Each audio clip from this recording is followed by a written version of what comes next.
یہ سب کچھ صحابہ کے سامنے تھا، لہذا یہ کس کی طرح ہو گیا؟ اجماعی لوگوں کا عمل ہے۔ پتہ چلا ان کے دور میں مکے اور مدینے میں بھی 20 ہوتی تھی سب جگہ، یہ اب 8 شروع ہوئی ہیں چند سال پہلے۔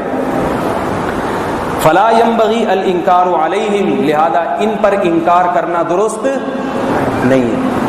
آگے انہوں نے پھر یہ ضرور نقل کیا ہے، چونکہ میں آدھی عبارت نقل کروں گا تو غلط ہو جائے گا، کہ جو 8 پڑھ رہے ہیں ان کو بھی مت روکو۔ اس کی دلیل یہ بیان کی ہے کہ نبی صلی اللہ علیہ وسلم نے بیت اللہ کی تعمیر کو اس لیے نہیں آگے بڑھایا کہ لوگوں میں اختلاف اور انتشار ہوگا، تو اختلاف اور انتشار کا خطرے کی وجہ سے بیت اللہ کی تعمیر روک دی ہے۔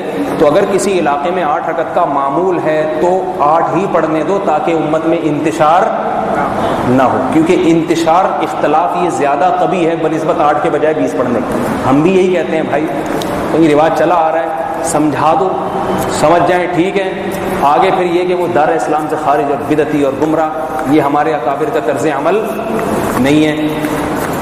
کبھی یہاں اہل حدیث آتے ہیں 8 رکعت پڑھ کے چلے جاتے ہیں۔ میں نے 6 سال میں کسی کو بولا ادھر بولا کسی کیا 8 لگا کے رکھی ہوئی، کوئی بات نہیں بھائی، اس کی جو سمجھ میں آیا بیچارہ کر رہا ہے، وہ بھی کس کے لیے کر رہا ہے؟